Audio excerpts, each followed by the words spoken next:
On today's video, we'll be going on the Deer Leap Trail. This is a 0.2 mile trail that goes right above the fish hatchery here at Roaring River State Park. Hello adventurers and welcome back to my channel. Today I have something super exciting planned here at Roaring River State Park and you guys are coming with me. Let's talk about it. The Deer Leap Trail is a 0.2 mile trail indicated with the blaze color green.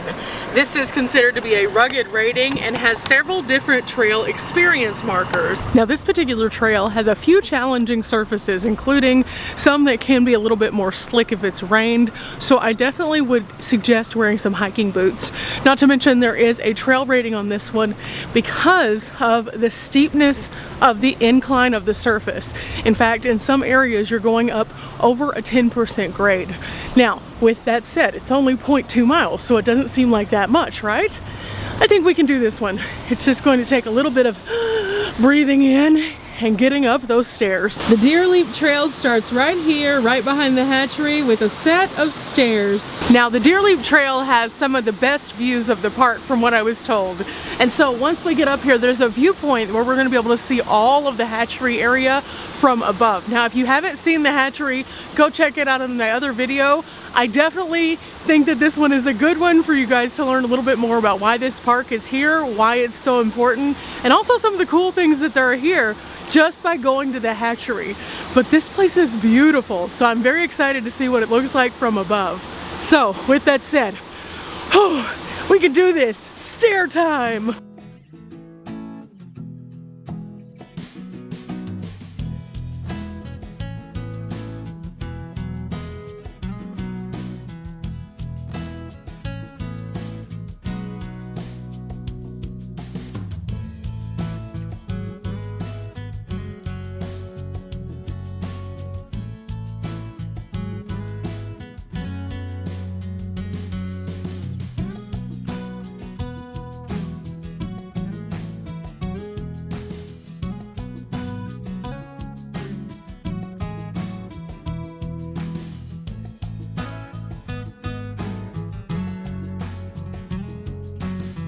Whew, a pretty sharp incline to get the blood going in the morning.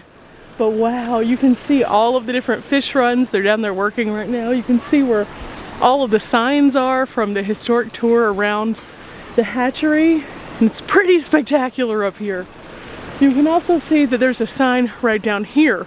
So I think I'm gonna have to go check that one out also. Now this is kind of a neat overlook because it gives you a really great vantage point of the park as a whole and shows you kind of the hatchery portion of it so that you can get a better idea of the expanse. Sometimes whenever you're on the level of something, it doesn't look quite as big as it really is, but this place is huge. And you can definitely see all of the different sections where they move the fish from the time they're super small until whenever they're releasing them because they're quite large. So really, really neat. So down a few steps, here we go. And toward this sign, which is right here. What can we learn today? There's a little shadow cast onto this, but this is talking about water power. And as we move in a little bit closer, you can see this is a water wheel and it shows the water's rotation through this water-powered system that they have. Now why is this cool though? Well, early settlers were able to use this water-powered wheel in order to do all sorts of interesting things. And you can still see a little bit of that echoed throughout the space today. In this picture right here, it's very hard to see in the camera, but this is actually a picture that they found whenever they went diving in 1979 into the spring, and they were able to find part of the original undershot water wheel. Now this water wheel powered a mill, which was able to churn out grains and things like that for the surrounding community. But whenever they ended up building a dam, the water levels raised, and whenever they did, this mill was no longer something that they were using, and it ended up going beneath the water line. And so now that's why you can't see it unless you're kind of diving down, or on a perfect day you can see through the water and see the outline of it, which I think is pretty cool. So what we see below us is actually the natural spring, and this is where the water wheel would be located, somewhere deep in the depths of this area right here. Now as you move out to the edges, you can see it's a lot more clear, but as it gets further into the center, it gets a little bit darker because it is so deep. And also there are a large concentration of little plants that live in there that the fish go and hide in now. Now, as you can see, this is where we first came up, and then this is the secondary platform. Both give you unique views of the area, and it's a really cool perspective of the park itself. So I'm wondering what else we will find as we continue going. After all, even though this is a super short 0.2 mile trail, there's still more to it. As we go back up these stairs, it goes in the opposite direction, so let's figure out where exactly that takes us. This is a fun one. I'm really enjoying this, and it's a crisp morning, so getting the blood moving is never a bad thing. So if we go down, we must then go back up. Up we go. Our thighs are going to be burning today, guys. Again, we came in from this direction, and now we are moving in this direction.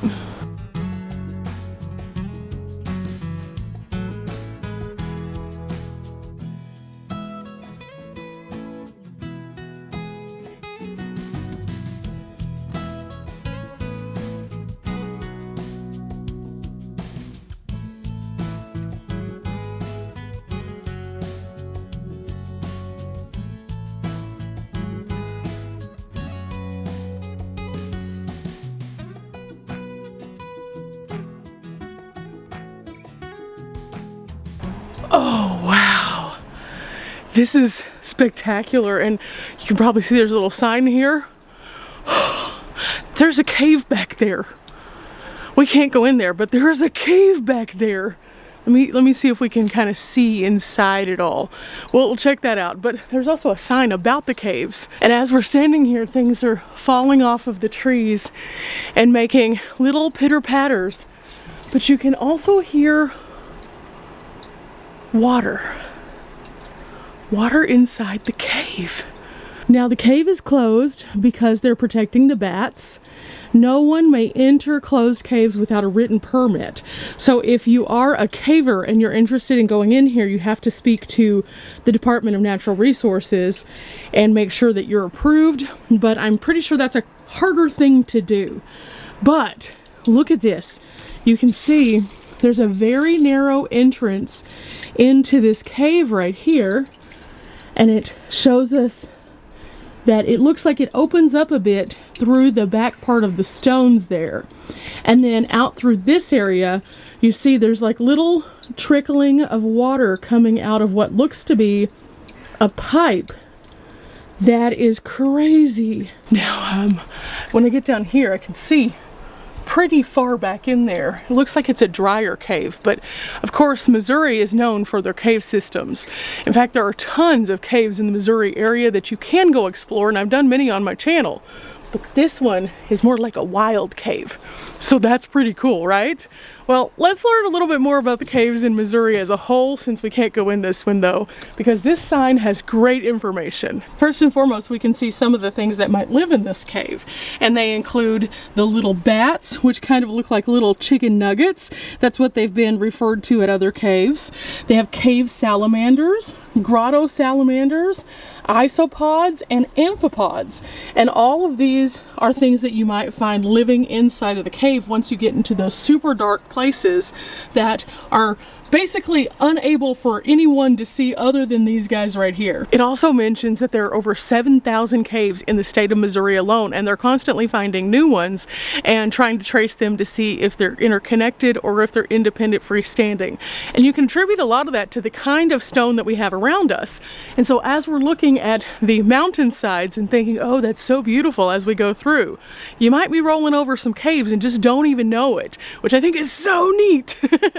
Also though, the fact that they have so many of them means that throughout this entire state, there's this underground system, which makes a lot of sense as to why a lot of outlaws used to come to the Missouri area, because they could hide out in small caves like this one. Now this one's called the Devil's Icebox, and there's a few other fun facts about it. The pipe that we're seeing right here, they assume that that was actually used for one of the mills that it would have powered, and so it has been here for a very long time, since the earliest of mills, because remember, in the 1890s, they dammed up this area, and in doing so, that took away the access to many of those mills. So this pipe is over 100 years old. Now these caves are formed by calcium carbonate that is actually slowly dissolved as the rainwaters come down, and it opens up these little channels. So some of the caves are very small and others are vast expanses and even have lakes in them in some cases. So that's a pretty neat fun fact. But now that we've seen that the cave is here, what's on the other side? Here you find the spring, and you can see some people are walking on another trail down there by the spring, in fact.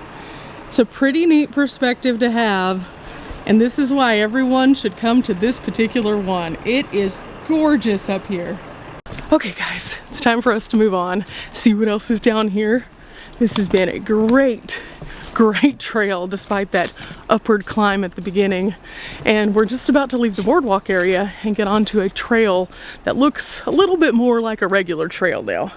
In fact, I think this kind of loops up, and I see another sign kind of in the distance, so let's get a little bit closer and find out what that says.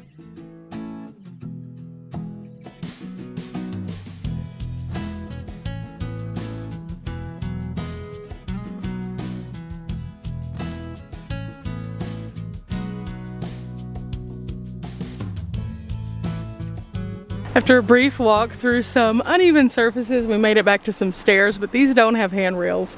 So it's kind of a downward spiral toward the bottom on this one. And the sign up at the top actually was an indicator of a different trail that they have. It's about 3.5 miles in a different direction. So that's kind of cool too. But with that said, it's time to go down, because if we go up, we must go down.